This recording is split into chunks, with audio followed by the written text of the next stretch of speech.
Assalamualaikum warahmatullahi wabarakatuh. Salam semuanya, salam generasi cemerlang. Oke anak-anak, gimana kabarnya hari ini? Apakah lagi baik?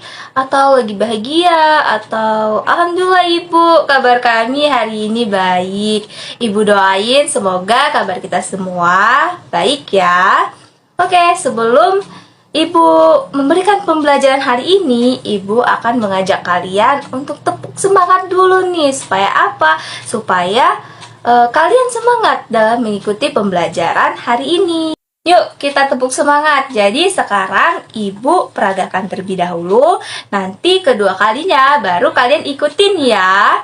1, 2, 3. Mana di mana siswa yang semangat? Siswa yang semangat ada di sini ibu. Mana di mana siswa yang cemerlang? Siswa yang cemerlang ada di sini ibu.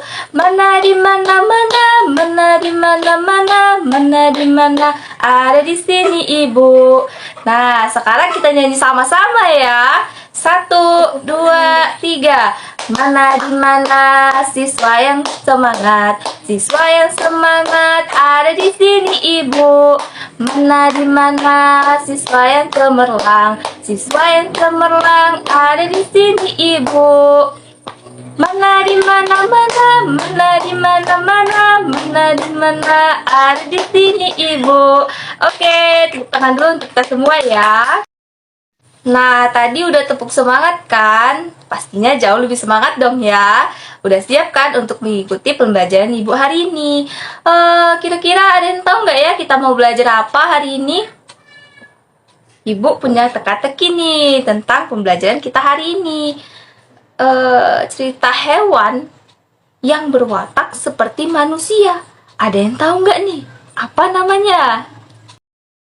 Ibu ingin memberikan satu video nih supaya kalian lebih ingat nih tentang apa yang ingin kita pelajari hari ini.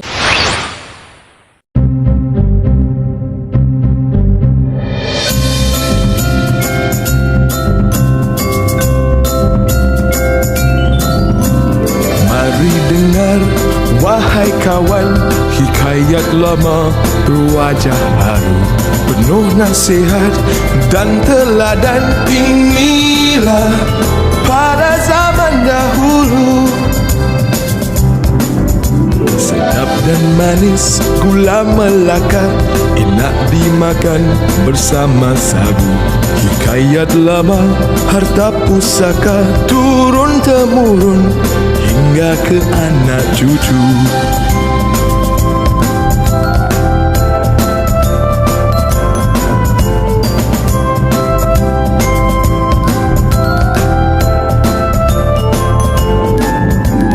Kisah sang kancil, kisah terbilang, budaya dan warisan.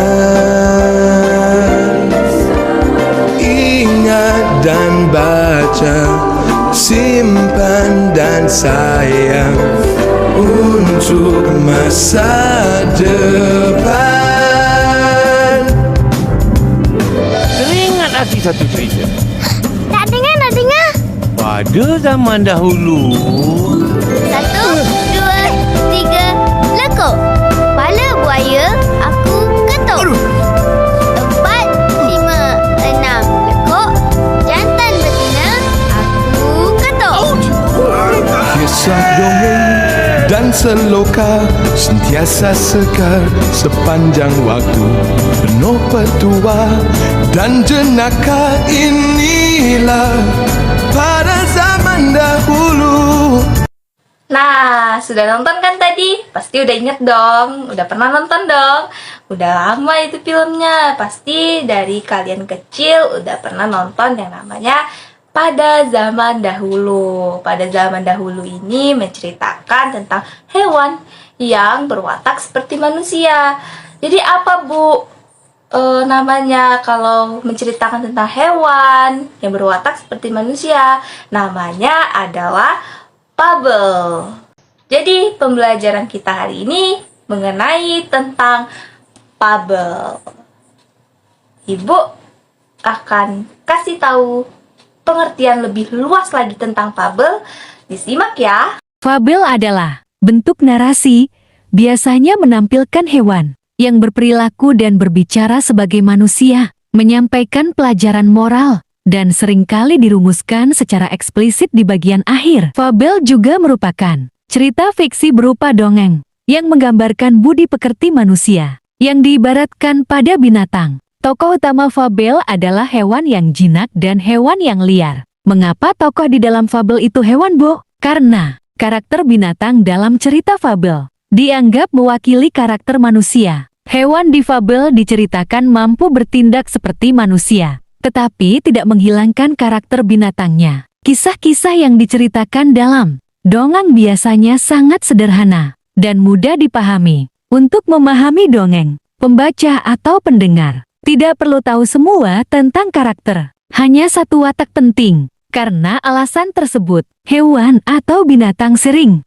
digunakan sebagai tokoh dalam dongeng fabel. Ini pengertian fabel. Menurut para ahli, menurut Nurjiantoro, cerita binatang fabel adalah salah satu bentuk cerita tradisional yang menampilkan binatang sebagai tokoh cerita. Binatang-binatang tersebut dapat berpikir dan berinteraksi layaknya komunitas manusia dengan permasalahan hidup.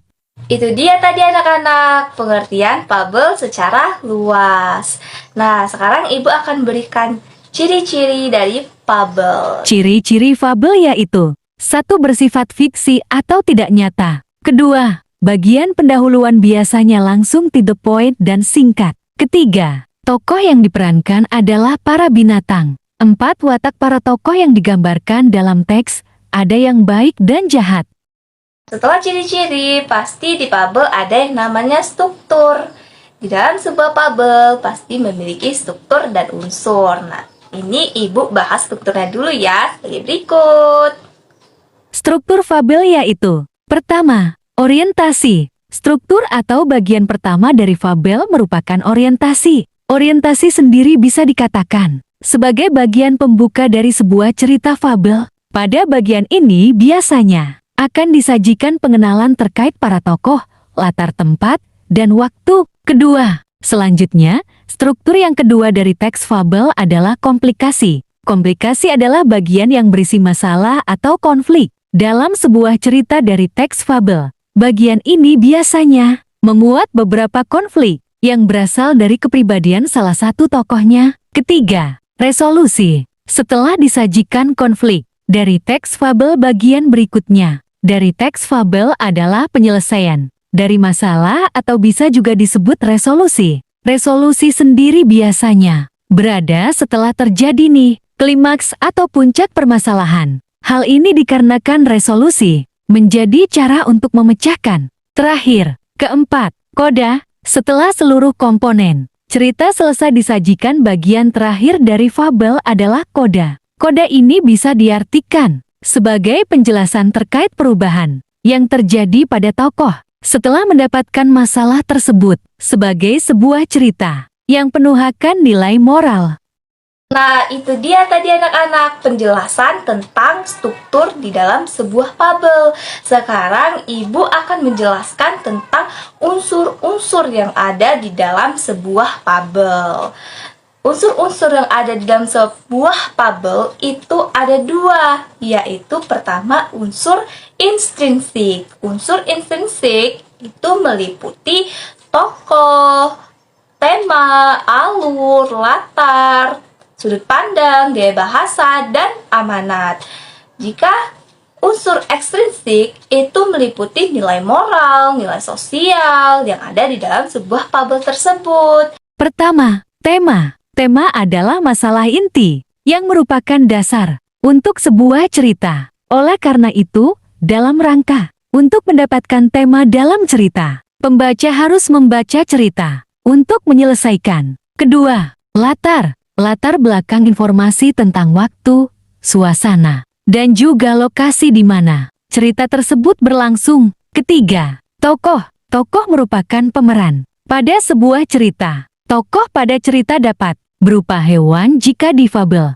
Keempat, alur. Sebuah urutan kejadian dalam cerita rakyat yang Biasanya cerita rakyat meliputi 5 rangkaian acara, yang selama pengenalan pembukaan, sementara pengembangan, sementara perselisihan konflik, ketika kesudahan rekonsiliasi, dan tahap terakhir adalah waktu penyelesaian. Ada alur maju, mundur dan campuran. Kelima, sudut pandang. Sudut pandang adalah bagaimana penulis menempatkan dirinya dalam cerita, atau dengan kata lain dari titik, di mana penulis melihat cerita. Sudut pandang telah peranan sangat penting untuk kualitas cerita. Sudut pandang umumnya dibagi menjadi 2. Sudut pandang orang pertama. Penulis bertindak sebagai orang pertama yang bisa menjadi karakter utama dan karakter tambahan dalam cerita. Sudut pandang orang ketiga. Penulis adalah luar cerita dan tidak terlibat secara langsung dalam cerita. Keenam, majas gaya bahasa. Gaya bahasa merupakan dialog yang digunakan dalam fabel tersebut. Ketujuh, amanat adalah nilai-nilai yang terkandung dalam cerita dan mengatakan bahwa pembaca mendapat pelajaran dari cerita tersebut. Itulah unsur intrinsik. Sekarang unsur ekstrinsik meliputi. Unsur ekstrinsik dalam cerita rakyat biasanya meliputi budaya dan nilai-nilai yang dianut, tingkat pendidikan, kondisi sosial di masyarakat, agama dan kepercayaan, politik, ekonomi, hukum, dan lain-lain.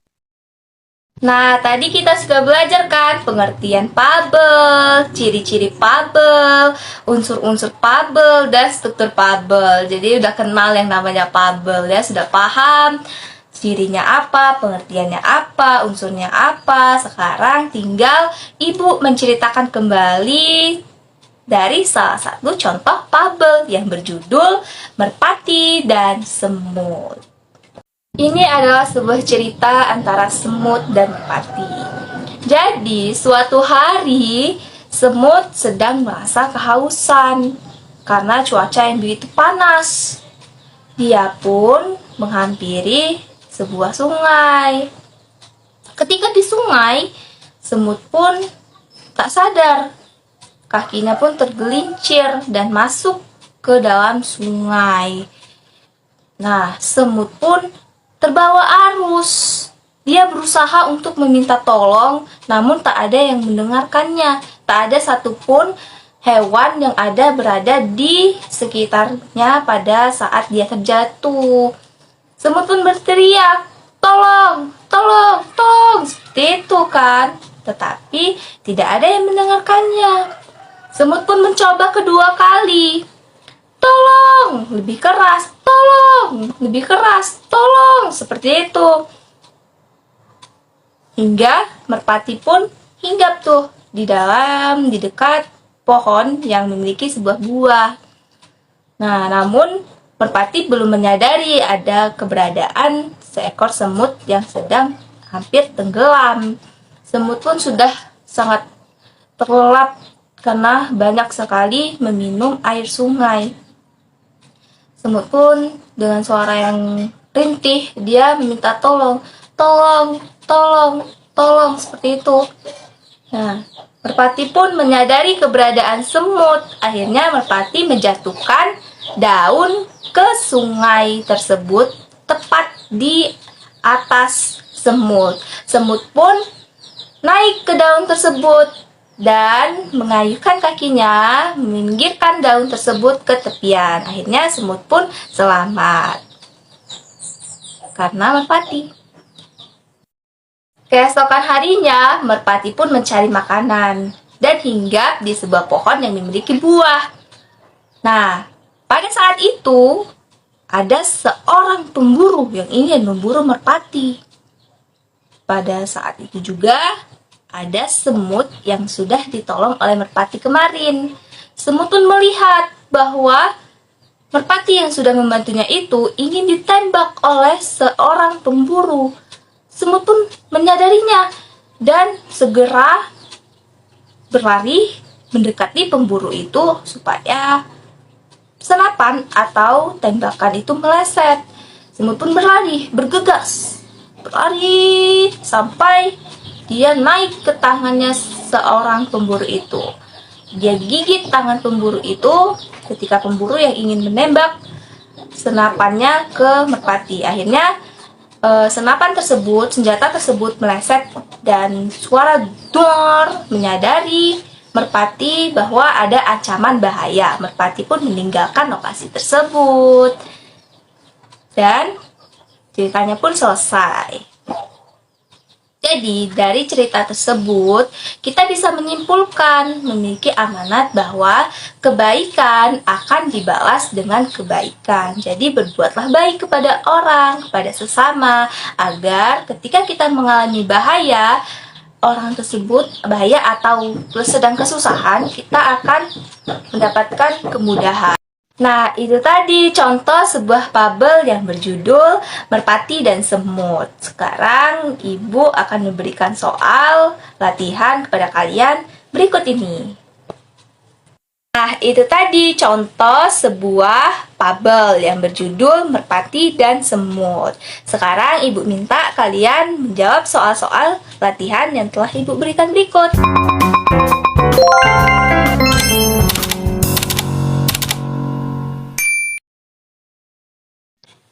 Dan kalian bisa menyimpulkan pembelajaran kita hari ini ya, tentang pengertian, strukturnya, unsurnya, dan ciri-ciri fabel.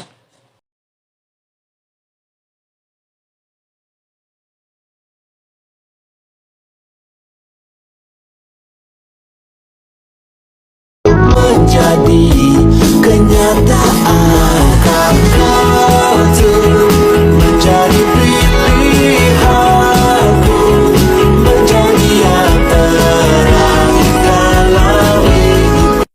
Nah, itu dia pembelajaran kita hari ini. Ibu rasa cukup untuk pembelajaran kita hari ini. Semoga apa yang Ibu sampaikan mudah dipahami oleh kalian ya. Terima kasih, Ibu akhiri. Wassalamualaikum warahmatullahi wabarakatuh. He gave me Sampai the moon jumpa. and stars, infinity.